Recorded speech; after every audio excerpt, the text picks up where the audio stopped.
I'm going to show you over an hour of hidden content you've never seen in Fallout, starting with Fallout 3. What if I told you there's a completely different version of Fallout 3 you never got to see? If I told you that, I would be lying, because there's actually much more. With so many features, quests, stories, and more completely cut from the final game, there is so much content cut, it could make a game of its own. And today, I'm going to uncover every single piece of cut content, explain it, figure out why it was cut, and what the game would look like if it wasn't removed. Starting with a much larger cut than you would have ever expected at Infiltration. This was supposed to be a main quest that filled a massive plot hole in the original story. You'd have been tasked with retrieving something called an Accelerated Vector Fusion Module from underwater sections of Rivet City, all to get Liberty Prime actually working. The quest had you sneaking past Enclave forces using a special stealth shield effect, diving into areas of Rivet City that were nearly complete but got axed. You'd meet up with Scribe Rothschild to grab this fusion prototype from Dr. Lee's old lab, then report back to Elder Lyons. The whole thing was tied to a cut Enclave assault on Rivet City that Todd Howard personally vetoed because the scope was getting out of control. Without it, Liberty Prime just kinda works in the final game, which always felt weird. This quest would have made the tech retrieval feel earned instead of the giant robot just magically activating. The module itself was based on portable fusion concepts from Cold War research, giving it that authentic Fallout tech vibe. Parts of this quest's ideas eventually made their way into Broken Steel, where we got more Brotherhood technology storylines. The removal streamlined the pacing, but left players wondering why nobody questioned how Liberty Prime suddenly worked after sitting broken for decades. Next up is a quest that would have united the most divided faction in the Capital Wasteland, MS-7.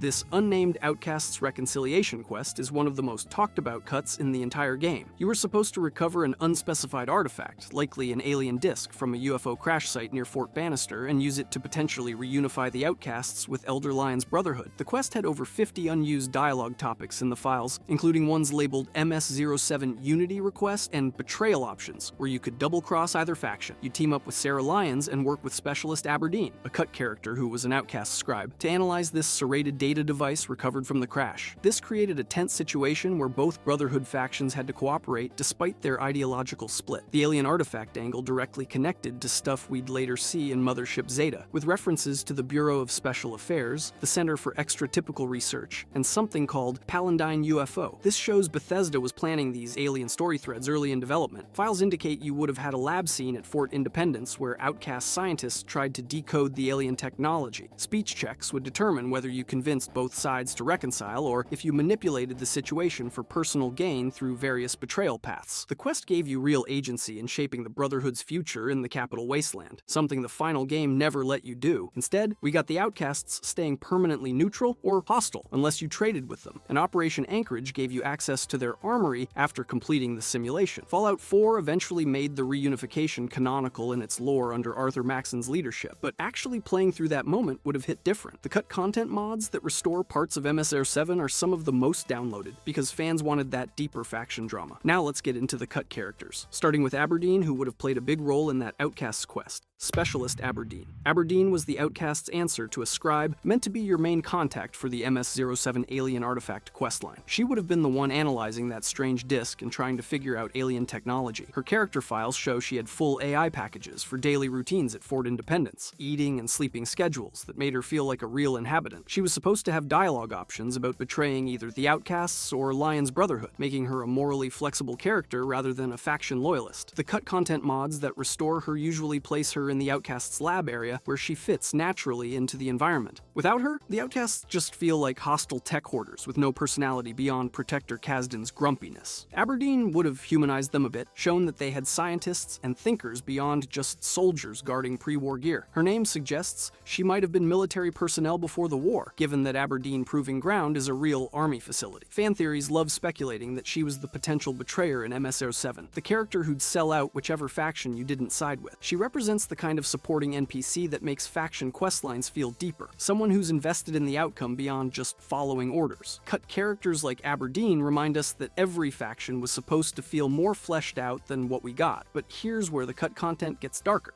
Because what I'm about to show you wasn't removed for technical reasons or pacing. Some of this was too psychologically disturbing, even for Fallout. And it starts with a man who documented his own transformation into a monster. Next is a character whose story is genuinely heartbreaking even though he never made it into the game. Shelton Delacroix. This was Fox before he became Fox, a Vault 87 security officer who discovered the FEV experiments and got mutated. His story was told through holotapes that got cut from the final game. The tapes detailed his transformation. Tell my wife in Dorm E that I love her. You stupid machine! How you work this thing? This thing is stupid! Smash it! His horror at realizing what was happening to him, and his gradual loss of humanity as the FEV rewrote his DNA. It was pure psychological horror, like something out of Resident Evil, watching someone document their own transformation into a monster. Instead, we just find Fox already mutated, already intelligent, with his backstory being vague references to experiments. Shelton's logs would have made Vault 87 even more disturbing than it already is, adding that personal element to the FEV horror. The tapes were cut probably for narrative reasons. Bethesda wanted Fox to be mysterious, and giving him a detailed human backstory might have undermined that, but fans who discovered the cut content felt the tragedy even harder, knowing this super mutant companion used to be a regular guy with a name and a job. Similar transformation diaries appear in other Fallout games, like the logs in Vault 22 in New Vegas, showing Bethesda liked this storytelling device. YouTube videos discussing Shelton's cut story get emotional in the comments, because players connected with that lost humanity angle. His removal made Fox more enigmatic, but less tragic, and both approaches have their merits. Now let's talk about the locations that got axed. And I'm not talking about rough concepts. These places were finished, fully modeled, populated, ready to ship. So why did Todd Howard order entire neighborhoods deleted? The answer reveals how close Fallout 3 came to being unplayable. Adams Morgan. This was supposed to be a full DC neighborhood with a preacher character, some kind of bomb setup, and a Talon Company camp. The entire area got cut when Bethesda decided the DC map was too dense. Adams Morgan is a real neighborhood in Washington, D.C., known for its nightlife and diversity, which Bethesda would have twisted into a post-apocalyptic raider haven or survivor settlement. The area had spawn markers for NPCs and items, meaning it was in active development before the axe fell. It was one of many neighborhoods cut when Todd Howard reportedly decided the city needed to be about half its original size. The map we got still feels massive, but it was originally even bigger, sprawling north and west with way more points of interest. Cutting Adams Morgan and similar areas improved performance on Xbox 360 and PS3, which were already struggling with Fallout 3's scope. It also improved the tone, making the wasteland feel more desolate rather than packed with content every 50 feet. Some elements from cut DC areas got moved to the actual wasteland, like how Arlington Library ended up placed outside the city proper. Fans discovered references to Adams Morgan in the game files, including world space markers labeled DC World 02. The neighborhood might have tied into the MS-07 Alien Quest or other cut content, creating a web of lost storylines. Every cut location represents hours of level design work that just vanished because the game needed to actually run on consoles. Another lost area that sounds way cooler than what we got. Rock Creek Estates. This was a park area with hunters, mirelurks, and a character called Grandma Sparkle based on the file names. It was prototyped as Test QA World, a testing ground for enemies and encounters. The area featured a Yao Guai Den and mirelurk hunting grounds, suggesting it would have been a higher level zone for players looking for challenge and resources. Rock Creek Park is a real DC area, a massive urban park that would have translated perfectly into Fallout's exploration gameplay. Having a dedicated hunting zone would have made survival builds more viable, giving players a place to farm meat and animal parts. Grandma Sparkle's involvement is pure speculation based on dialogue files that mention the location, but she sounds like she would have been a hilarious wasteland hunter. The zone got cut for the same density reasons as other DC neighborhoods. Bethesda wanted breathing room between encounters. Test QA World still exists in the game files as an inaccessible cell, haunted by spawn markers and incomplete geometry. Developer Joel Burgess talked about how they had to physically print out the map and cut sections with scissors to plan the reductions. That's how hands-on the editing process got. Rock Creek Estates would have made the wasteland feel more ecologically diverse instead of just ruins and raiders. Those got cut for performance. Xbox 360 couldn't handle it. That makes sense. But these next locations? They were cut from the main questline, and removing them created plot holes that players still complain about today. Then there's a location that would have expanded the main storyline, Freedom Street. This neighborhood included a sewer system and was supposed to have fast travel markers, but never made it past development. It was another victim of the DC size reduction. The name Freedom Street is ironic in Fallout style, probably a bombed-out hellhole despite the optimistic pre-war naming. Sewers in Fallout 3 are always interesting because they're where ghouls and raiders set up camp, so Freedom Street's sewers would have added another dungeon to explore. The fast travel marker being cut means Bethesda got pretty far in development before pulling the plug. Some cut locations were just ideas, but Freedom Street Street had actual infrastructure planned. It might have connected to other metro stations or sewers, part of Fallout 3's confusing underground network that players either loved or hated. The DC Metro system ended up being a maze anyway, so adding another section might have made navigation even more frustrating. These location cuts were necessary evils, sacrificing content to make the game actually playable and not crash every 20 minutes. Console limitations in the Xbox 360 era were real, and Bethesda had to make tough calls. Freedom Street remains free only in the game files, forever inaccessible to players without mods. One more location cut that affected the Vault 101 escape sequence: Vault 101 Reactor Cell. This interior location was tied to that cut reactor restart quest during your escape. It had a full hydroponics section and generators placed throughout. The cell still exists in the files with all its props and lighting, just disconnected from the playable game. You can actually access it with console commands, and it's weirdly complete compared to other cut content. The hydroponics area suggests Vault 101 was more self-sufficient than the game lets on, growing food underground to sustain the population. Having to navigate through there while being chased would have been tense, especially with rad roaches and failing equipment everywhere. Bethesda cut it for pacing, but also because it might have confused players about where to go during an already hectic sequence. The Vault 101 escape is supposed to feel panicked and linear, and adding a reactor puzzle would have broken that flow. Still, it would have reinforced Fallout's environmental storytelling, showing how vaults actually functioned as long-term habitats. The fact that it's mostly finished makes it one of the easier restorations for modders. Sometimes the most interesting cut content is the stuff that's basically done but just didn't fit the final vision. Now let's dive into the weapons that never made it to the wasteland, because these cuts tell a different story. They reveal that Fallout 3's combat was almost very different, and one of these weapons would have completely broken the game's encounter design. 22 pistol. This was supposed to be a weak early game firearm using 22 caliber rounds. Stats show it did only 4 damage with a DPS of 12. The gun would have been perfect for the early game when you're desperate for any weapon and ammo is scarce. .22 caliber is real-world ammo known for being cheap and low-powered, ideal for target practice and small game hunting. In Fallout terms, it would have been the civilian equivalent of the 10mm pistol, something regular wastelanders might carry. The 16-round clip was generous for such a weak gun, letting you spray bullets without much worry. It got cut probably because Fallout 3 already had the 10mm pistol filling that early game weapon slot, and adding another similar pistol was redundant. The 22 ammo type would have needed to be distributed throughout the game world, more loot table work for minimal payoff. Some weapons just don't make the cut because they don't offer unique gameplay, they're just stat variations. New Vegas had more weapon variety, so maybe Bethesda learned from cutting stuff like this. The 22 pistol exists in files with complete stats and a model. Restoration mods add it back for completeness. It's the kind of gun you'd use for 10 minutes before dropping it for a hunting rifle. Speaking of cut firearms, here's a unique variant that sounds hilarious. Black Bart's Bane. This was a unique BB gun variant with significantly better stats, double the damage at 8 instead of 4, double the critical damage, and double the durability with 100 item HP instead of 50. The value was bumped up accordingly from 36 to 60 caps. In every other aspect, it was identical to the normal BB gun. The name references the 1983 movie A Christmas Story, where Ralphie gets his Red Ryder BB gun and takes aim across the yard muttering, "Okay, Black Bart, now you get yours." Oh, it was beautiful. I could hardly wait to try it out. Okay, Black Bart, now you get yours. That line itself was a reference to Charles Black Bart Bowles, a notorious Old West stagecoach bandit. So this weapon had layers of references built into its name. With double damage, this thing could fire about 417 shots before breaking, the equivalent of 5 full reloads. That's genuinely impressive for what's essentially a toy weapon. The weapon exists in the game files but can't be found anywhere in the world. It's only obtainable through console commands on PC or inventory edits on Xbox 360. There's no indication of where it was supposed to be found or what quest it was tied to. The context for why this movie reference weapon exists, and where players would have discovered it, is completely lost to time, but it's nowhere near as good as the next cut unique that would have been perfect for certain playstyles: Wanda.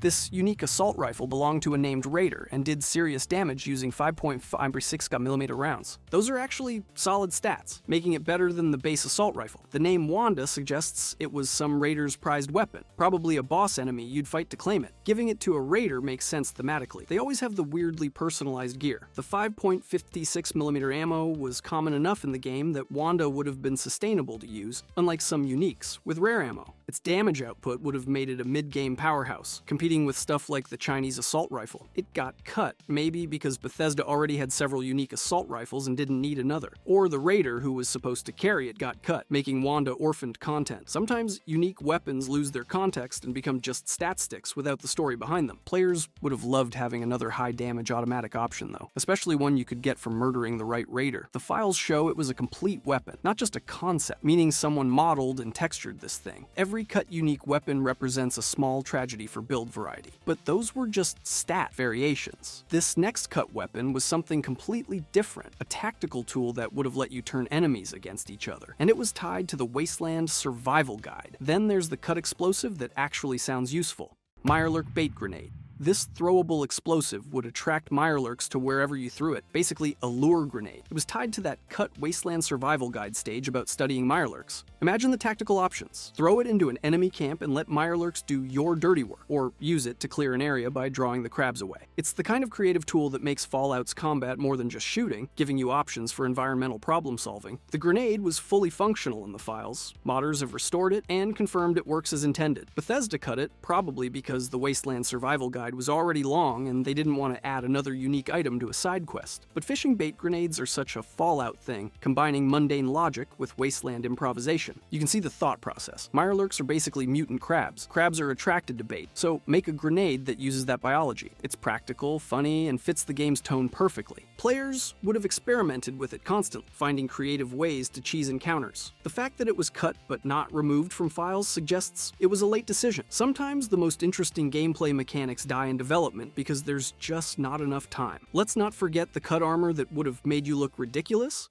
Apocalypse Gladiator Armor. This metal armor variant had 36 damage resistance, weighed 30 pounds, and gave you an agility penalty of 1. It was basically heavy riot gear for Wasteland Arena fighters. The name screams Tenpenny Tower Arena fights, or maybe a cut Gladiator location we never got. Fallout has always had that weird Mad Max influence, and Gladiator armor fits right into that aesthetic. It probably got cut because Fallout 3 already had tons of armor variants, and this one didn't offer enough uniqueness. Maybe it was tied to a cut arena questline where you'd earn it through pit fights. The metal armor aesthetic was already covered by Raider and Talon armor, so Gladiator armor would have just been another visual variant. Still, players love cosmetic options, and having arena-themed gear would have been cool. Cut armor is always sad because fashion is the true endgame in RPGs. The game also had cut radio content and holotapes that would have fleshed out the lore. Shelton Delacroix's holotapes. We already talked about Shelton as a character, but his holotapes specifically deserve mention. These recordings would have documented his transformation from human security guard to super mutant. The tapes were designed as audio logs you'd find throughout Vault 87, painting a complete picture of the FEV experiments from a victim's perspective. You'd hear his voice change, his thoughts become more confused, his horror at what was happening.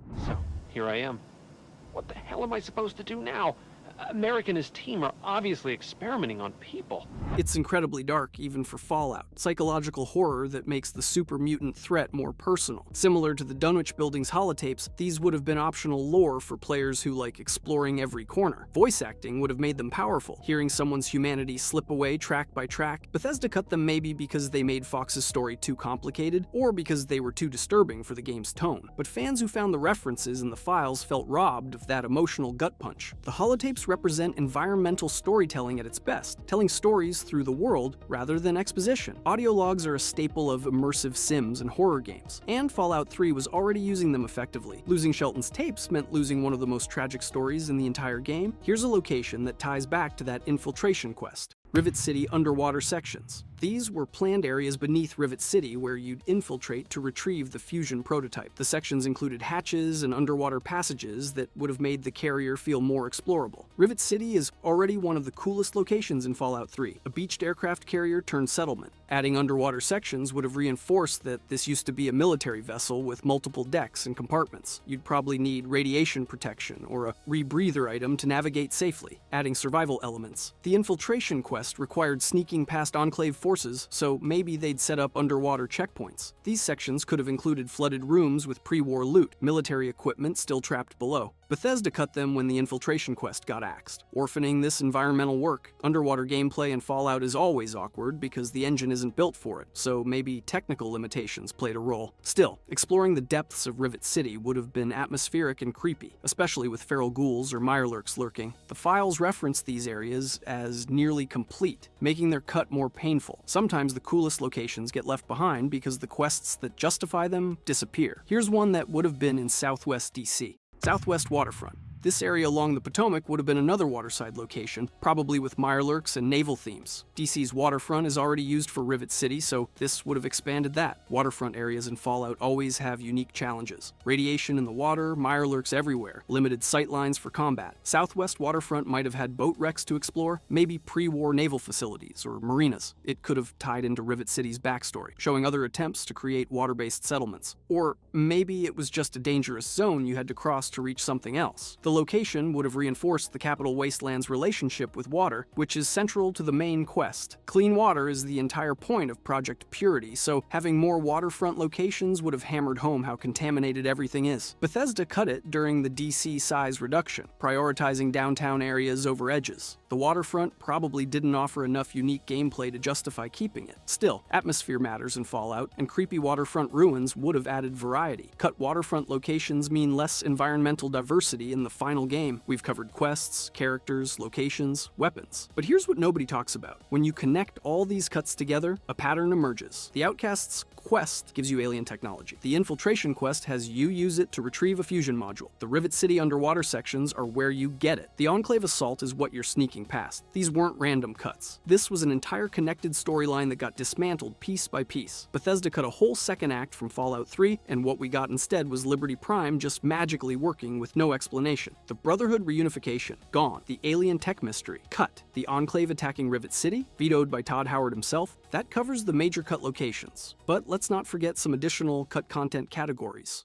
Cut perks and effects. Beyond Kamikaze, there were other perks and effects that never made it. Higher ranks of Life Giver that would have given even more HP, special effect shaders like the atomization effect that dissolved enemies into green particles. These mechanical cuts shaped how Fallout 3 plays at a fundamental level. The atomization effect was probably tied to energy weapons, giving them a unique visual flair when they killed enemies. We got the ash pile and goo pile effects, so atomization would have been a third variant. Higher Life Giver ranks would have made tank builds even tankier, possibly making late game too easy. Some perks may have had bugs or unintended interactions that couldn't be fixed before ship date. Others were probably just redundant, offering bonuses similar to existing perks. The fact that icons and descriptions exist for some cut perks means they were seriously considered. Cut character progression options reduce build diversity, making characters feel more similar. Cut dialogue and radio content. Hundreds of unused dialogue lines exist in the files, from cut characters, cut quests, or just alternate versions of scenes. Three Dog had additional radio broadcasts that never aired. Some lines are for scenes that were rewritten, others are for entire quests that got removed. Three Dog's cut broadcasts would have added variety to Galaxy News Radio, though players still complained about hearing the same news too often. Maybe some broadcasts referenced cut locations or quests, making them impossible to use. But unused dialogue for quest rewards or character interactions represents lost content rather than just alternates. Modders love restoring cut dialogue because it adds depth to existing characters. Sometimes a single unused line reveals character motivations or backstory that completely changes how you view them. These audio files are treasure troves for lore enthusiasts trying to piece together cut storylines.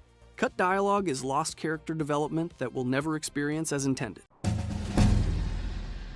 Starting with New Vegas, the Fiend residence proves that sometimes the most mundane-looking places hide the darkest secrets. This ordinary house near the Strip is the only accessible building in its cluster, which immediately makes it suspicious if you're paying attention. Inside, you'll find Fiends using it as a base, and while there's no unique loot or quest tied to it, the location serves as pure environmental storytelling about gang territory expansion. What makes this spot genuinely unsettling is how normal it looks from the outside, basically showing how the Wasteland's dangers can hide behind behind any door. But if you thought a simple gang hideout was ominous, the next location literally fell from the sky with military secrets. Crash Vertibird. The crashed Vertibird in New Vegas contains one of the game's most unique weapons and ties directly into companion quest lines. Half buried in the desert sand, this military aircraft wreck is guarded by sentry bots and Mr. Gutsis that somehow survived the crash. The real prize here is the Tesla-beaten prototype, a unique energy weapon that's honestly one of the most overpowered items you can find through exploration. Even better, this location triggers Arcade Ganon's For Auld Lang Syne quest, proving that hidden locations often connect to major storylines in ways you'd never expect. The developers named this crash site after a webcomic artist, which shows how even unmarked locations get personal touches from the team. Griffith Peak. Griffith Peak represents the ultimate tease in New Vegas, being the highest natural point outside Jacobstown that you can see but never actually reach. Invisible walls block access to this mountain, making it pure environmental decoration that drives completionist players absolutely insane. The peak serves as a boundary marker for the game world, but its inaccessibility has spawned countless forum discussions about cut content and whether there were originally plans for additional areas. Sometimes, the most memorable hidden locations are the ones you can't actually visit. Speaking of places that test your navigation skills, the next location requires serious sewer spelunking. The Humble Sealed Sewers. Tucked beneath the Vegas underground, the Humble Sealed Sewers contain the Humble Cudgel,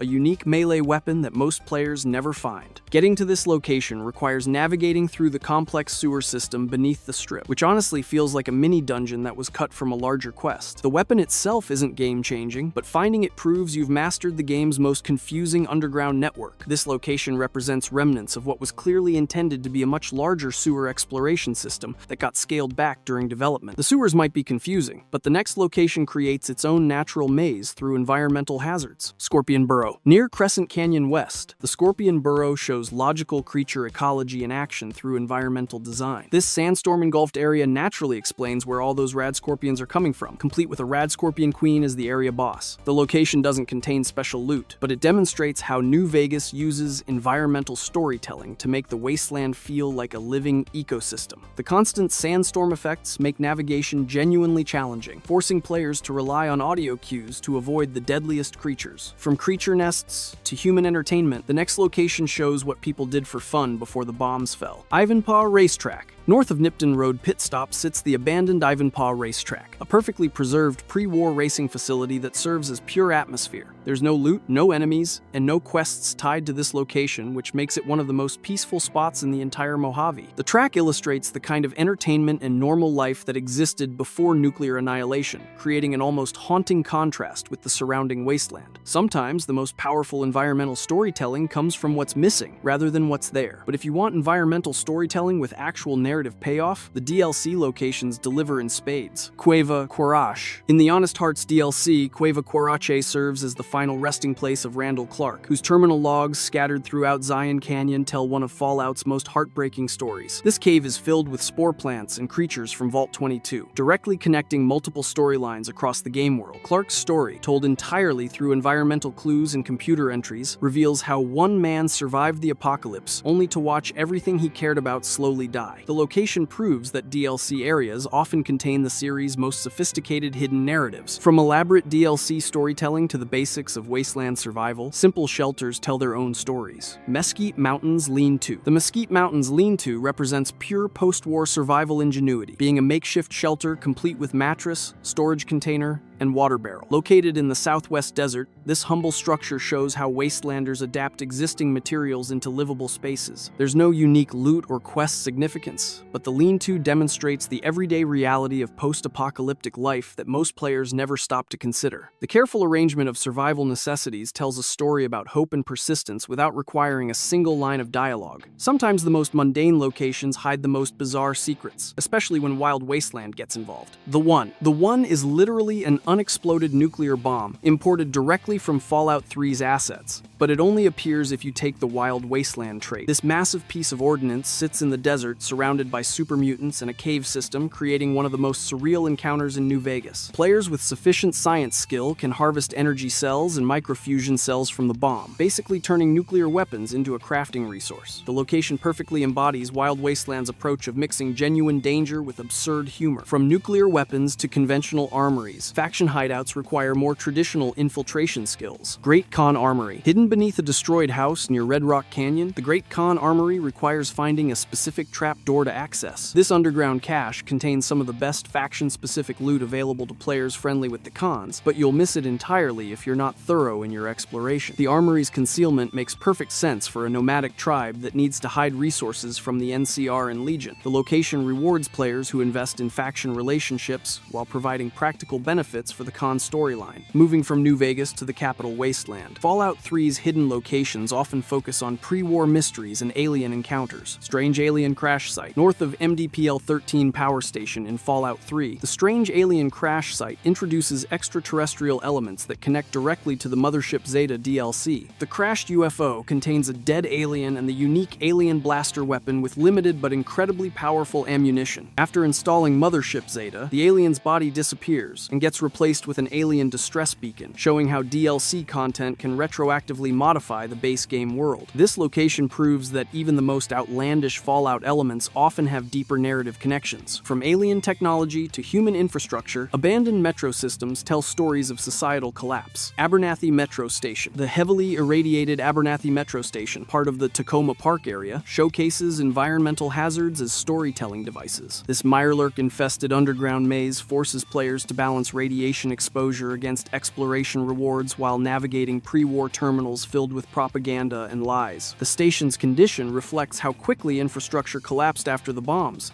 with dangerous creatures claiming former safe spaces. The terminal's cheerful pre-war messages create a disturbing contrast with the current reality of mutation and decay. Underground dangers extend beyond metro stations into elaborate sewer networks designed for serious exploration. Arlington Sewer. Southeast of Arlington Library lies a massive 3-level sewer system with guard rooms and locked storage areas that most players never fully explore. The complex contains valuable loot, including stealth boys and skill books.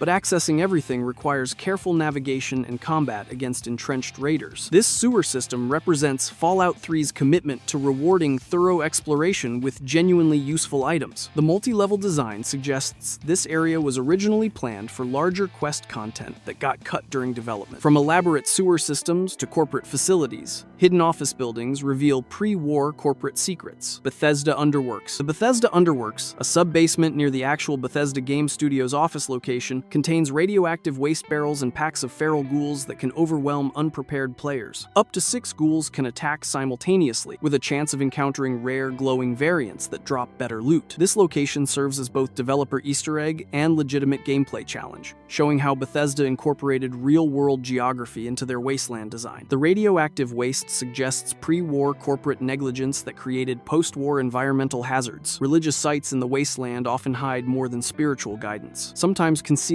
rescue missions. Calverton. The destroyed church at Calverton features a cemetery, tripwire traps, and occasionally a captive NPC who can be rescued for positive karma. This location demonstrates how Fallout 3 uses religious imagery to comment on faith's role in post-apocalyptic survival. The tripwire trap at the entrance shows how even sacred spaces have been weaponized by wasteland inhabitants. The rescue encounter, when it triggers, provides moral choice opportunities that reinforce the game's karma system without requiring major quest commitments. From religious sites to media centers, abandoned news offices reveal pre-war propaganda and post-war dangers. Capitol Post. The Capitol Post news office contains pre-war terminals with journalistic information while hosting super mutant threats outside the building. Inside, players can find notes and keys that connect to other hidden locations like Minefield, showing how unmarked areas often link together through environmental storytelling. The printing room equipment tells stories about information distribution before the Great War. This location proves that even minor buildings can serve as narrative hubs connecting multiple areas across the Capitol wasteland. Commercial establishments also hide valuable loot and automotive history from before the bombs. Car dealership. East of Fairfax Ruins, the Corvega dealership features a water tower landmark and becomes an enclave spawn point after completing Waters of Life. The two display Corvegas provide environmental details about pre-war automotive technology and consumer culture. Post-main quest. This location transforms from simple loot opportunity into active combat zone, showing how completing major storylines can alter the game world. The dealership represents the kind of everyday Americana that Fallout uses to comment on pre-war society's excesses. Some hidden locations reveal the scope of pre-war international conflict through abandoned military assets. Chinese Army Mobile Command HQ. This destroyed freeway trailer east east of Regulator HQ, contains spy equipment and the Chinese Army Special Ops Training Manual, providing direct evidence of pre-war Chinese military operations on American soil. The presence of ham radio equipment suggests ongoing intelligence gathering that continued right up to the nuclear exchange. This location provides concrete proof that the Sino-American War involved actual Chinese infiltration rather than just propaganda fears. The manual itself serves as valuable skill-boosting loot while reinforcing the game's Cold War paranoia themes. Consumer culture evidence appears throughout the wasteland in the form of chain store ruins that show pre-war corporate dominance. Cornucopia Fresh Groceries. At least 4 Cornucopia Fresh Groceries chain store locations exist throughout the capital wasteland, demonstrating how corporate brands survived in ruin form across the region. These multiple locations establish pre-war consumerism and corporate expansion while providing consistent environmental design elements that make the world feel coherent. Each store contains similar layouts and loot types, showing how franchise standardization worked before the apocalypse. The chain's widespread presence comments on how corporate culture had penetrated every aspect of American life before the bombs fell. Technical infrastructure also hides puzzles and challenges for dedicated explorers willing to decode mysterious signals. Drainage chambers and broadcast tower rooms. 7 known drainage chambers and broadcast stations throughout the capital wasteland transmit coded Morse signals that create optional puzzle content for dedicated players. These locations feature dangerous falls and ham radios, broadcasting cryptic messages that can be decoded for additional lore. The drainage chambers represent utility infrastructure that survived the war but got repurposed for mysterious communications. The broadcast towers suggest either surviving military communications or Wastelander attempts to maintain long-distance contact across the dangerous capital wasteland. Military installations sometimes hide evidence of post-war faction investigations and alien technology. Bannister Crater. East of Fort Bannister, multiple bomb craters contain rad scorpions and alien power cells, with a safe containing Radaway for players who thoroughly search the area. After completing the main quest, Enclave forces investigate this location, suggesting ongoing military interest in the crash sites. The alien power cells directly connect to the broader extraterrestrial subplot that runs through Fallout 3's hidden content. The Enclave presence proves that major factions actively monitor and investigate unusual wasteland phenomena. Trading posts sometimes offer more than commerce,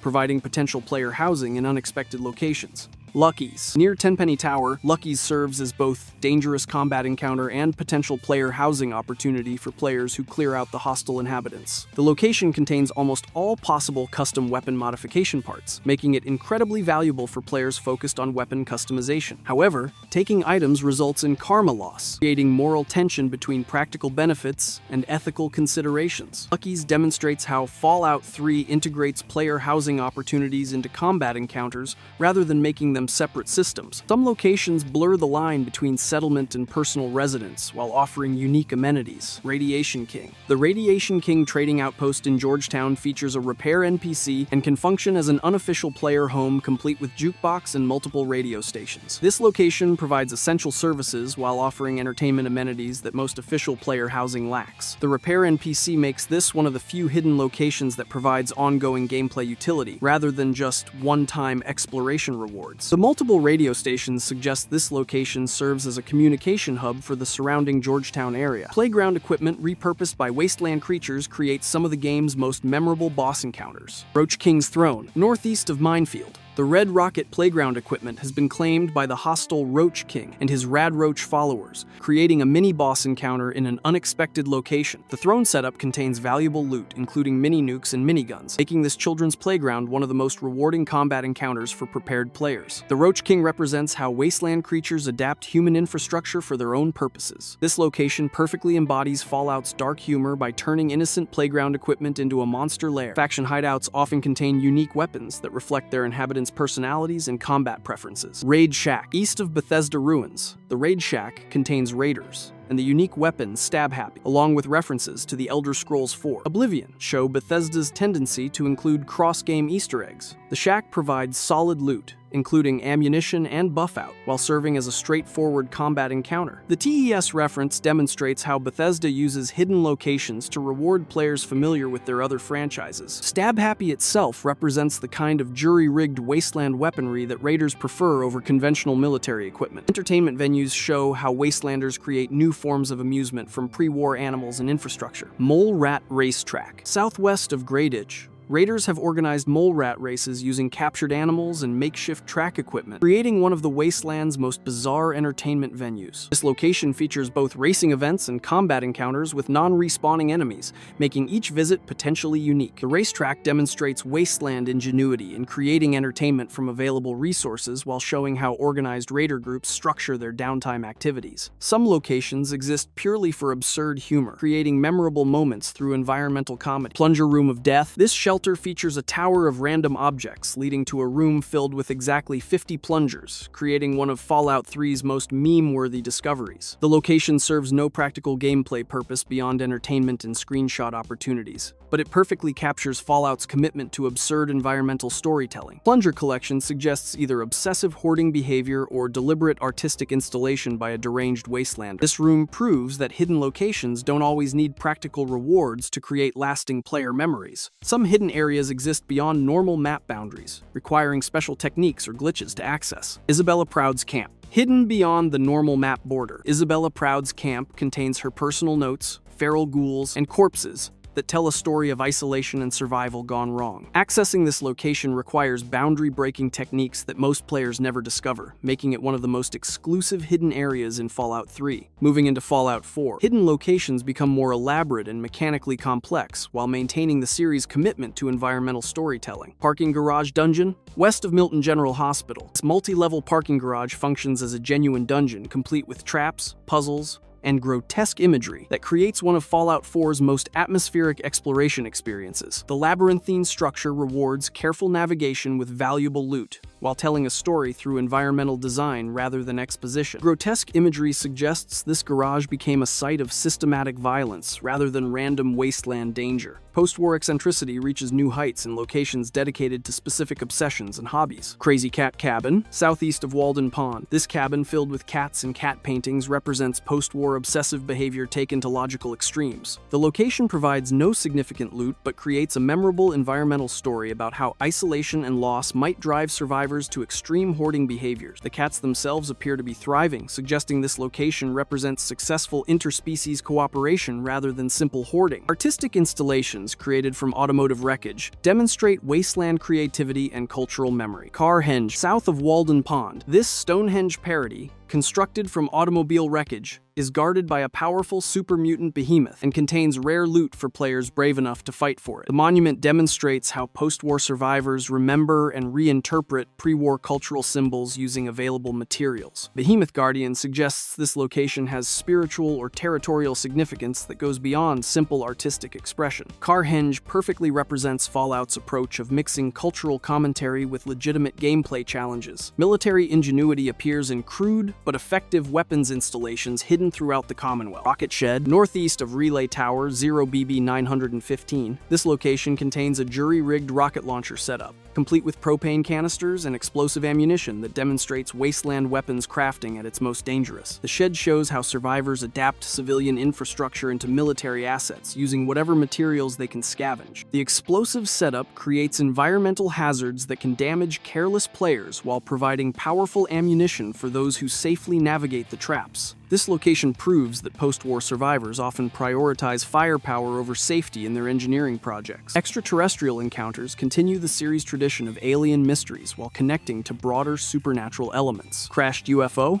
North of Somerville, near Vault 81, the fiery UFO wreck leaves a trail of green alien blood that leads to additional discoveries for players who follow the clues carefully. This crash site updates the alien encounter tradition with improved visual effects and expanded exploration opportunities compared to previous games. The blood trail mechanic rewards thorough investigation while connecting the initial discovery to additional hidden content. Pop culture references reach new levels of detail in locations that recreate iconic movie scenes with wasteland twists. FV Orca Wreck. North of Salem Museum of Witchcraft, this fishing boat wreck recreates scenes from Jaws, complete with a diver's cage below the waterline and environmental details that reference the movie's most memorable moments. The location demonstrates how Fallout 4's increased detail capabilities allow for more sophisticated pop culture homages than previous games could manage. The underwater diver's cage requires players to explore both above and below the waterline, showing how hidden locations can utilize multiple environmental levels. Educational institutions often hide the darkest stories about pre-war experimentation and post-war survival horror, Suffolk County Charter School. This abandoned school contains evidence of disturbing food experiments involving pink paste and feral ghouls, creating one of Fallout 4's most unsettling environmental stories. The location suggests systematic abuse of children through nutritional experimentation that continued right up to the nuclear war. The presence of feral ghouls implies that some victims of these experiments survived the initial blast only to suffer worse fates. This school demonstrates how Fallout 4 uses hidden locations to explore institutional corruption and child endangerment themes that would be inappropriate for main quest content. DLC locations often push environmental storytelling to new extremes, while incorporating specific regional themes and folklore. Shovel Museum. In the Nuka World DLC,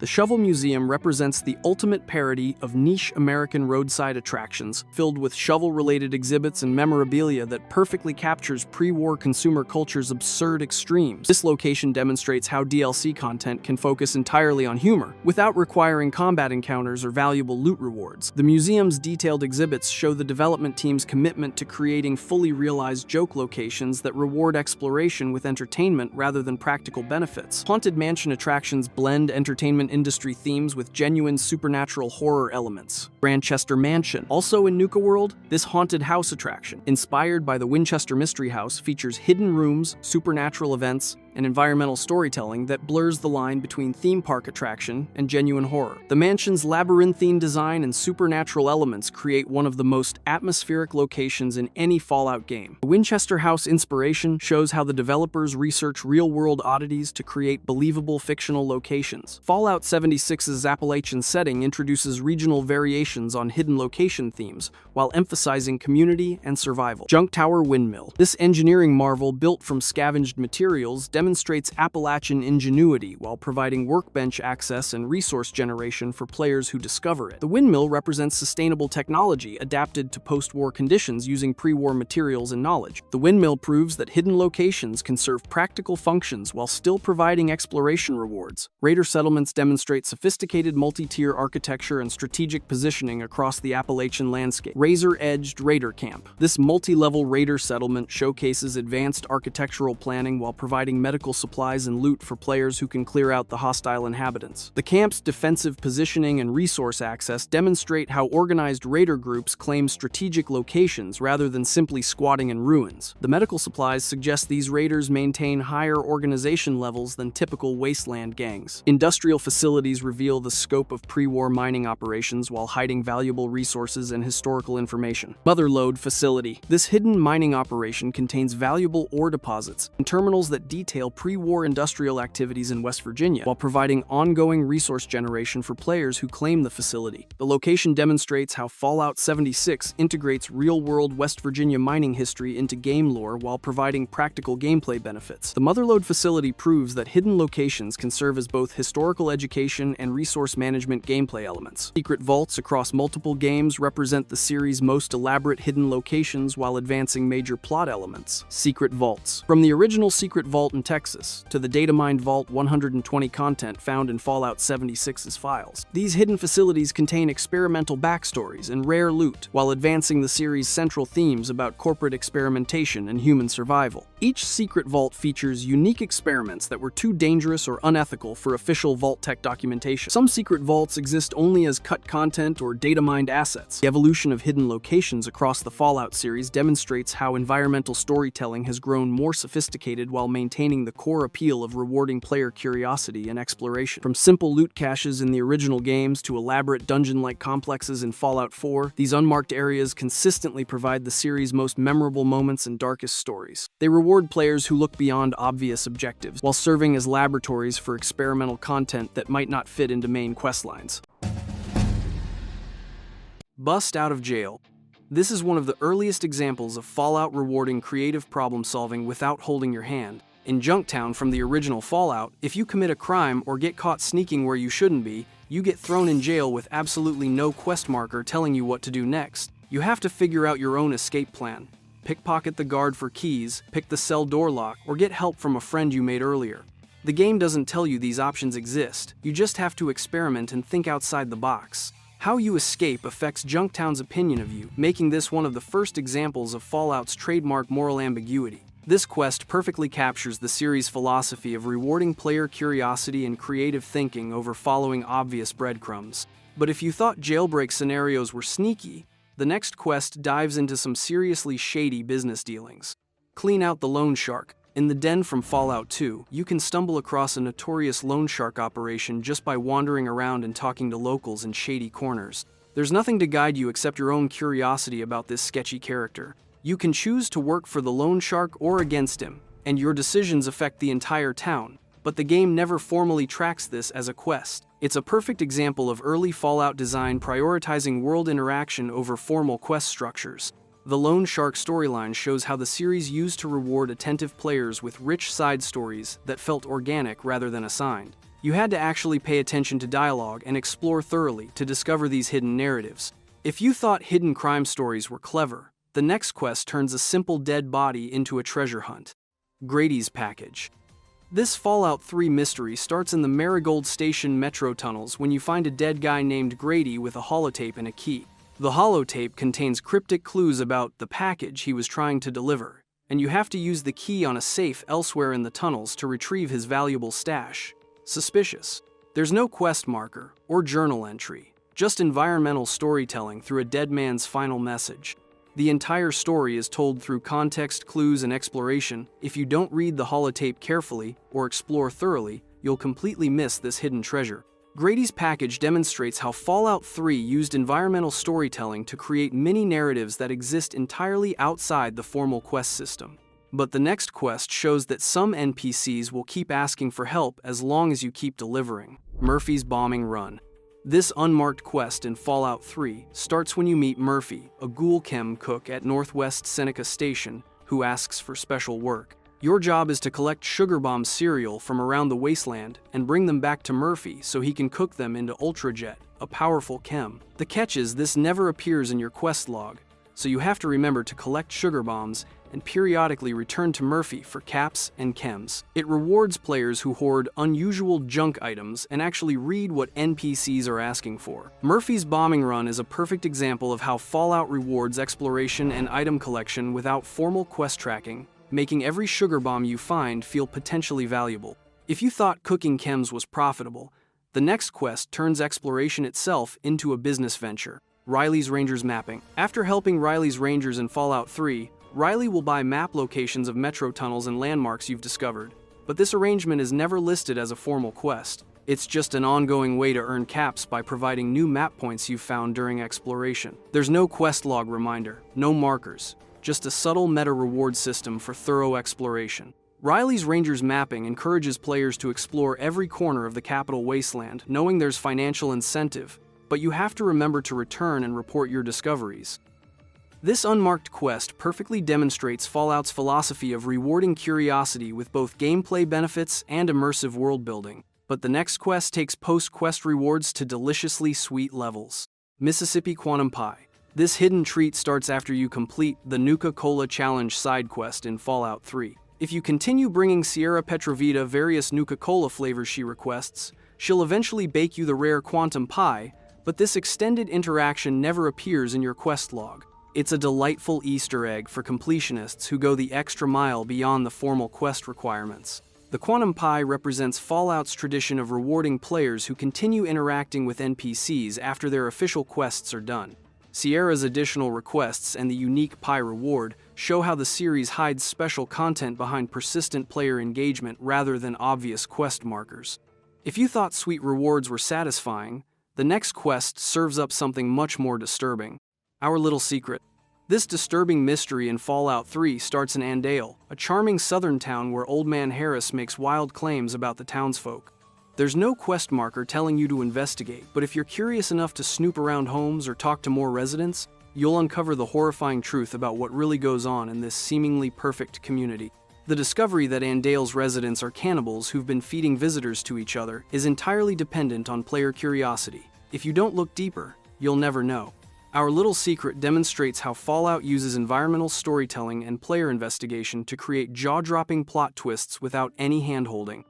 The horror is hidden in plain sight, waiting for observant players to piece together the clues. But the next quest shows that even sewers can hide treasure if you're thorough enough. Sealed Sewer Adventure.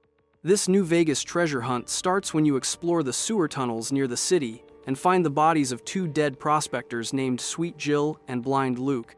If you search their corpses, you'll find keys that open a locked section of the sewers filled with feral ghouls and valuable loot, including the unique weapon Humble Cudgel. The entire mini-quest is environmental. There are no hints unless you thoroughly search bodies and explore every tunnel, making it incredibly easy to miss. Sealed Sewer Adventure rewards players who examine everything and refuse to take the obvious path through areas. It's a perfect example of New Vegas hiding substantial content behind player thoroughness and attention to detail. If you thought underground treasures were rewarding, the next quest shows that kindness to animals can pay off. Snuffles the Injured Mole Rat. This adorable unmarked quest in New Vegas happens in Sloan when you meet Snuffles, an injured mole rat with a hurt leg. If your medicine skill is 30 or higher, you can heal her injury, but there's no quest marker or journal entry to guide you.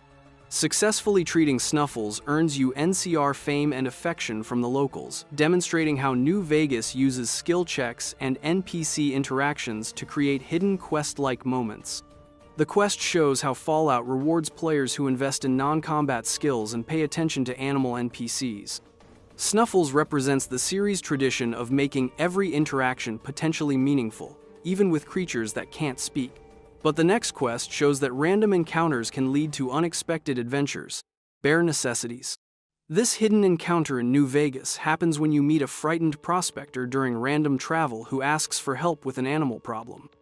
There's no quest marker or formal tracking. You only stumble into this event through exploration and random chance. Bare Necessities adds depth to the Mojave through small, reward-based encounters that make the world feel alive and unpredictable. The quest demonstrates how New Vegas uses random events to create unique player stories that can't be replicated through formal quest design. It's the kind of encounter that makes players feel like they're discovering genuine secrets rather than following predetermined paths. Bare Necessities proves that the best adventures are the ones you never saw coming. If you thought random encounters were exciting, the next quest turns monster fighting into an underground business. Red Lucy's Thorn Arena. This unique, unmarked quest chain starts when you visit the Thorn beneath Westside and Freeside and meet Red Lucy. You can bring her various creature eggs to stock her arena or participate in arranging monster battles, but none of this appears in your formal quest log. The entire system is managed through dialogue and bartering, with multiple objectives and substantial rewards, including the powerful Dinner Bell shotgun. Red Lucy's Thorn Arena demonstrates how New Vegas creates complex quest-like content without formal quest structures. The arena activities feel like a complete questline, but exist entirely through player choice and NPC interaction rather than journal tracking. Red Lucy's Thorn Arena proves that the best entertainment venues are the ones where you help stock the talent. But the next quest shows that sometimes the most morbid activities hide the best loot. Grave digging at Goodsprings. This macabre activity in New Vegas involves using a shovel to dig up graves in Goodsprings Cemetery for random loot. There's no quest calling this out, no journal entry, nothing. It's purely environmental gameplay that rewards players who experiment with tools and interact with the world creatively. Grave digging perfectly captures Fallout's dark humor and willingness to let players engage in morally questionable activities without judgment. The quest shows how the series hides gameplay mechanics behind environmental interaction rather than explicit instruction. It's the kind of discovery that makes players feel clever for thinking outside conventional gameplay boundaries. Grave digging at Goodsprings proves that some of the best loot comes from places where people least expect you to look. If you thought grave robbing was morally questionable, the next quest asks you to make decisions about robot slavery. Trouble Brewin'. This Fallout 4 hidden quest starts in the Shamrock Tap House basement where you discover Buddy, a special Protectron who's been trapped. You can free Buddy and then decide whether to send him to a bar or a settlement, but this mission may never appear in your quest log. Many players only hear about Buddy through rumors or random dialogue, requiring curiosity and basement exploration to find him. Trouble Brewin' demonstrates how Fallout 4 hides meaningful choices behind environmental exploration rather than quest markers. The decision about Buddy's fate affects both his well-being and your settlement options, making this unmarked quest surprisingly consequential for such a hidden encounter. Trouble Brewin' proves that sometimes the most important decisions involve characters you almost missed entirely. But the next quest serves up something far more disturbing than robot ethics. Mystery Meat. This horrifying discovery at Longneck Lukowski's cannery in Fallout 4 starts when you investigate the factory and persist after being warned off. If you explore thoroughly enough, you'll discover the owner is using human meat in his canned products and selling them throughout the Commonwealth.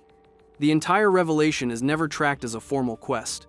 The outcome depends entirely on how much of the factory you explore and your willingness to confront Lukowski about his practices.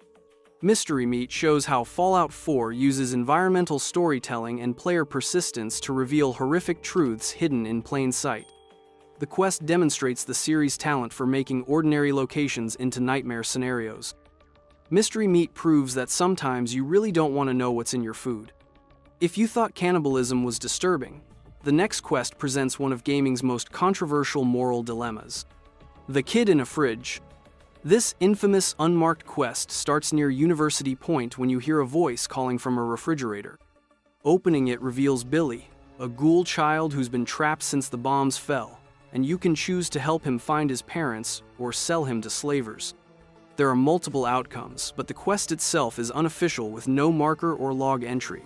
The Kid in a Fridge became notorious among Fallout fans for its questionable lore implications and moral extremes. The quest perfectly represents Fallout 4's approach to hidden morality tales, presenting players with shocking scenarios and letting them decide how to respond without guidance or judgment.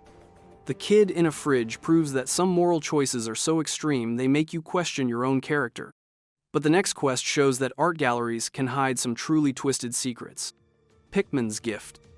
This creepy unmarked quest starts when you enter Pickman Gallery in Boston's North End and fight through raiders to reach the artist himself. By following blood trails, examining disturbing artwork, and listening to holotapes, you eventually confront Pickman and can claim his unique knife. The quest is never formally listed. It requires exploration, investigation, and piecing together environmental clues to understand the full narrative. Pickman's Gift demonstrates how Fallout 4 uses environmental storytelling and player investigation to create horror narratives without explicit quest guidance. The gallery becomes a crime scene that players must solve through observation and deduction rather than following markers. Pickman's Gift proves that some art galleries are better appreciated from a safe distance. If you thought twisted artists were scary, the next quest shows that even the coolest factions require persistent dedication. Atom Cat's Favor. This ongoing relationship with the Atom Cats in Fallout 4 develops by helping the faction during multiple random gunner attacks at their garage south of Boston. The Atom Cats gradually warm up to you and eventually give you unique power armor paint schemes, but nothing is formally tracked as a quest. It's a reward system for persistence and curiosity that requires players to keep returning and helping during random encounters. Atom Cat's Favor shows how Fallout 4 builds faction relationships through repeated interactions rather than formal quest structures. The power armor rewards make the investment worthwhile, but only for players who stick around long enough to earn the cat's trust. Atom Cat's Favor proves that the coolest rewards go to the most dedicated fans. But the next quest shows that some memories are worth experiencing before the story demands it. Memory Den's Secret. This hidden experience in Fallout 4 happens if you visit the Memory Den in Good Neighbor before the main plot requires it. Talking to Irma early can trigger an unusual flashback sequence that doesn't appear on your quest list and is easily missed if you only follow the main story. Memory Den's Secret rewards players who explore locations before being directed there by formal quests. The early flashback provides additional context and immersion that most players never experience because they wait for the story to bring them there. It's a perfect example of how Fallout 4 hides meaningful content behind player initiative rather than quest progression. Memory Den's Secret proves that sometimes the most interesting experiences happen when you're not supposed to be there yet. If you thought early exploration was rewarding, the next quest shows that Appalachia hides some truly bizarre mysteries. Black Mountain Ordnance Works domes. These mysterious structures scattered across Fallout 76's Appalachia contain strange loot and sometimes the powerful alien blaster, but they're never formally explained or logged as quests. Most players stumble across these domes during exploration and find them filled with environmental storytelling, super mutant battles, and rare gear. Black Mountain Ordnance Works domes represent Fallout 76's approach to environmental mystery, placing unexplained locations throughout the world for curious players to discover and interpret. The domes add science fiction elements to the Appalachian wasteland while rewarding thorough exploration with unique weapons and lore fragments. Black Mountain Ordnance Works domes prove that sometimes the best mysteries are the ones that never get fully explained. Finally, Fallout 76 is packed with random encounters and one-off events. Random encounters and events. Fallout 76 fills Appalachia with lost travelers, mysterious radio signals, hidden bunkers, and spontaneous events that are tracked only by exploration rather than quest journals. These encounters make the multiplayer world feel alive and unpredictable, providing unique player stories that can't be replicated through formal quest design. Random encounters demonstrate how Fallout 76 creates personalized experiences through environmental storytelling and chance meetings. The events reward players who explore thoroughly and pay attention to their surroundings rather than following obvious quest markers. Random encounters and events prove that the best multiplayer experiences are the ones that feel completely unscripted. Hidden and unmarked quests represent Fallout at its absolute best, rewarding player curiosity, creativity, and persistence without holding anyone's hand. These quests demonstrate the series' philosophy of trusting players to explore, experiment, and piece together stories from environmental clues rather than following obvious breadcrumbs. From jailbreaks to cannibals to robot ethics, these unmarked adventures show how the best content is often hidden in plain sight, waiting for observant players to discover it. Fallout 4 is filled with Easter eggs you have never seen before, from The Simpsons becoming canon in Fallout to The Walking Dead references hidden everywhere. Today I'll be going over every single Fallout 4 Easter egg, starting with a secret one. Dark Souls Bonfire. There's a literal Dark Souls bonfire hidden in the Nuka World DLC. In a destroyed house in Bradburton, you'll find a Chinese officer sword stuck in a pile of ash that you can actually kindle into flames. When you light this sucker up, 3 stim packs magically rain from the sky, pull out the sword, and boom. 3 more stim packs appear because apparently the Commonwealth runs on Dark Souls logic now. The whole setup is positioned exactly like a bonfire shrine. This is Bethesda's love letter to one of gaming's most punishing franchises, proving that even in post-apocalyptic Boston, you can still get Gud. The fact that it actually functions as a healing station makes it both a visual gag and a practical gameplay element. But if you thought that was crazy, just remember they get crazier from here. Alien movie references. Bethesda went deep with their Alien franchise worship, hiding multiple references throughout the game. The most subtle one is a junk item called the flux sensor that looks completely ordinary until you flip it over. The registration number on the back reads CM88B 180,924,609, which is the exact type and registration of the USCSS Nostromo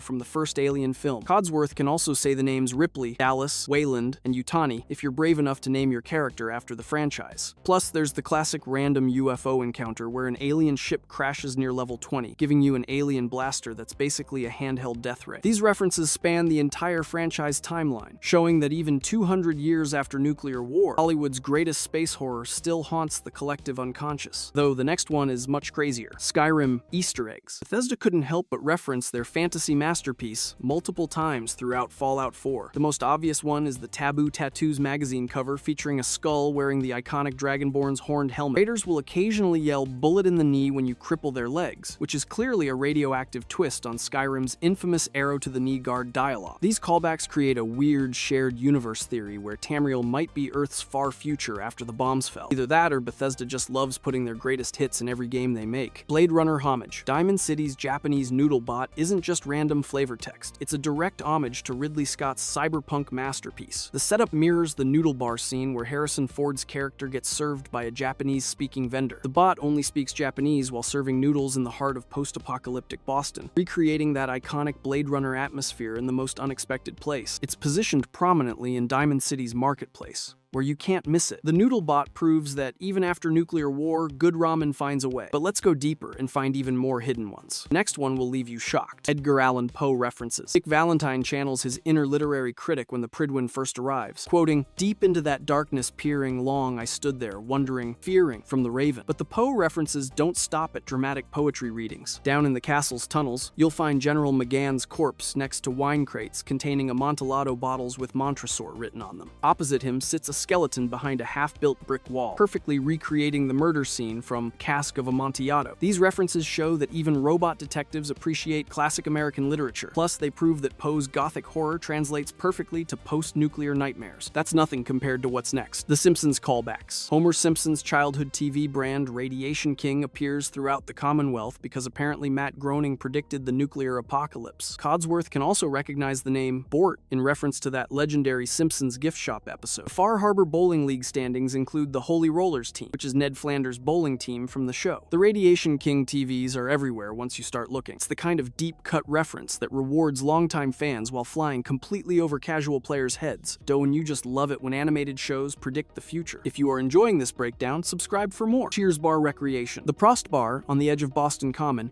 is a nearly perfect recreation of the Cheers Bar interior, complete with two skeletons representing Cliff and Norm. The bar layout matches the TV show almost exactly. The name Prost is German for cheers because apparently even post-apocalyptic Boston appreciates multilingual wordplay. You can sit at the bar and imagine what it was like when everybody knew your name. The location on Boston Common makes perfect sense, since Cheers was actually filmed in Boston and became synonymous with the city's identity. This recreation proves that some places are so culturally significant they transcend nuclear warfare. Sometimes you really do want to go where everybody knows your bones. Star Trek Voyager quote, "Night Captain Cade aboard the Prydwen will sometimes greet you with, 'Please state the nature of your medical emergency,' which is the exact activation phrase of Voyager's emergency medical hologram. The fact that this comes from the Brotherhood's chief medical officer makes it even more perfect. Cade is voiced by Dwight Schultz, so this isn't just a random reference, but an actor callback too. The Brotherhood's advanced technology makes this reference feel natural rather than forced. This proves that even militant technologists appreciate good science fiction. Plus, it suggests that Star Trek's medical technology might actually be achievable in the Fallout universe. The next would leave you jaw-dropped. Holotape arcade games. The Pip-Boys holotape games are basically retro gaming Easter eggs disguised as post-war entertainment. Red Menace is obviously Donkey Kong, Atomic Command copies Missile Command, and Pitfall recreates Pitfall's jungle platform. These aren't just visual homages, but fully playable games with proper mechanics and scoring systems. The games appear throughout the wasteland on various terminals, making them both collectibles and functional entertainment. These games show how retro gaming culture survived the nuclear apocalypse and became the foundation for future entertainment. Monty Python references. Multiple companions drop Holy Grail references during their travels with lines about bringing out dead bodies and other classic Python bits. Kate, Codsworth, and Deacon all have specific dialogue callbacks to the film's most quotable moments. These references usually trigger during combat or exploration. The delivery matches the original film's comedic timing, proving that British humor translates well to post-nuclear scenarios. Some lines reference the Bridge of Death scene, while others call back to the Black Knight's flesh wounds or the French taunting sequences. This shows that Monty Python's influence extends far beyond comedy into gaming culture. Apparently, even the apocalypse can't kill a good punchline about dead parrots and holy hand grenades. The Shining Hotel horror. Inside Parsons State Insane Asylum, there's a red tricycle positioned in the center of a corridor that perfectly recreates Danny Torrance's ride through the Overlook Hotel. The placement and atmosphere nail Kubrick's unsettling cinematography. The asylum's long corridors and deteriorating infrastructure already feel like the Overlook after 200 years of neglect and radiation. The tricycle sits there like a monument to childhood innocence lost, which fits perfectly with Fallout's theme of pre-war nostalgia corrupted by nuclear horror. You can almost hear the creepy twins asking you to play with them forever and ever. This callback proves that some horror imagery is so iconic it transcends medium and setting. All work and no play makes the sole survivor a dull vault dweller. Titanic romance tragedy. In the waters around Far Harbor, two skeletons recreate Jack and Rose's final moments from James Cameron's epic disaster film. Positioning and romantic tragedy translate perfectly to the post-apocalyptic setting. Far Harbor's nautical theme makes this reference feel thematically appropriate rather than random pop culture insertion. The underwater discovery adds an element of deep-sea exploration that mirrors the real Titanic's discovery. You can almost hear Celine Dion's "My Heart Will Go On" echoing across the irradiated waters. This proves that even the world's most famous romantic tragedy resonates in post-nuclear scenarios. Love may not conquer all, but it sure makes for memorable skeleton arrangements. But here's where it gets interesting. Carhenge Monument. Some creative wastelanders built their own Stonehenge using rusted car husks, creating a monument that references both the ancient British landmark and Nebraska's real real-life Carhenge attraction. The cars are positioned with surprising precision, suggesting this wasn't just random junk disposal, but intentional artistic expression. Super mutants apparently have more culture than most people give them credit for, turning automotive scrap into archaeological wonder. UFO crash event. At level 20 or higher, you might witness a UFO flying overhead near Old Gullet Sinkhole before it crashes somewhere nearby. This random encounter gives you access to an actual alien and the legendary alien blaster weapon. The crash site contains a damaged spacecraft and a hostile alien who attacks on sight. The alien blaster is incredibly powerful and uses unique ammunition, making it both a collectible and a practical weapon for tough encounters. This encounter proves that even in Fallout's science fiction setting, aliens are still the ultimate wild card. Sometimes the best Easter eggs are the ones that find you rather than the other way around. Pickman Gallery horror. The Pickman Gallery and its psychotic artist owner reference H.P. Lovecraft's short story about a painter whose grotesque artwork reveals disturbing truths. The gallery showcases mutilated raiders as art pieces throughout the building. Pickman himself appears surrounded by raiders, creating a scene where you must decide whether to rescue this questionable artist or let him face the consequences of his murderous creativity. The whole location feels like cosmic horror translated into post-nuclear reality, where madness and art intersect in the most disturbing ways possible. This reference shows how Lovecraftian themes of madness and forbidden knowledge translate perfectly to Fallout's moral ambiguity. Sometimes the real monsters are the artists we meet along the way, and that's before things really escalate. The Truman Show reality. Vault 118 contains an artificial beach environment with a backdrop that perfectly recreates the finale of The Truman Show, complete with a strategically placed sailboat. Fake Paradise vibe fits perfect with Vault-Tech's twisted experiments. The sailboat positioning and artificial sky create that same sense of manufactured reality breaking down. Vault 118 already functions as a social experiment, making this reference feel thematically appropriate rather than random movie homage. This callback proves that themes about artificial reality and social control remain relevant across different fictional universes. Good morning, good afternoon, good evening, and good night, Commonwealth. The Wizard of Oz Journey. Oswald the Outrageous in Nuka World drops multiple Wizard of Oz references, calling robot companions Tin Man and asking if they're looking for the wizard. His dialogue perfectly captures the magical showman persona while referencing classic American cinema. The Nuka World setting enhances these references, since amusement parks naturally evoke the same sense of magical wonder that defines the Land of Oz. Oswald's character as a pre-war entertainer turned post-war survivor mirrors the wizard's transformation from mysterious figure to revealed charlatan. The whole Kitty Kingdom area feels like a twisted version of Oz, where childhood dreams became radioactive nightmares. These references prove that classic American fairy tales maintain their power even in post-apocalyptic settings. There's no place like the Commonwealth, even when it's completely irradiated. The Walking Dead scenarios. Throughout the Commonwealth, you'll find skeletons arranged in scenes that mirror iconic moments from the Walking Dead television series. These posed corpses tell stories of humanity's final moments during the nuclear apocalypse. The skeleton arrangements show families huddled together, last stands against overwhelming odds, and tragic final moments that echo the zombie show's emotional gut punches. These aren't just random corpse placement, but carefully crafted environmental storytelling that makes you piece together what happened in each location. Some scenes include children's toys. These arrangements prove that environmental storytelling can be just as powerful as dialogue or cutscenes. Sometimes the most effective horror comes from what you discover. Where's Waldo Hunt? Hidden throughout various locations are subtle references to the classic puzzle books, where readers search for the distinctive red and white striped characters. These references appear in crowd scenes and busy environments just like the original books. The references include red and white striped objects placed strategically throughout detailed environments that mirror Waldo's hiding techniques from the original illustrations. These Easter eggs reward players who take time to really examine their surroundings rather than rushing through areas. Finding Waldo in a post-nuclear wasteland proves that some searches never really end. They just get more radioactive. The last one is all you're expecting: Codsworth's name database. Codsworth can recognize and pronounce nearly 1,000 different names, including deep-cut references to movies, games, and pop culture figures that span decades of entertainment history. The name list includes everything from obvious choices like Bond and Snake, bizarre inclusions like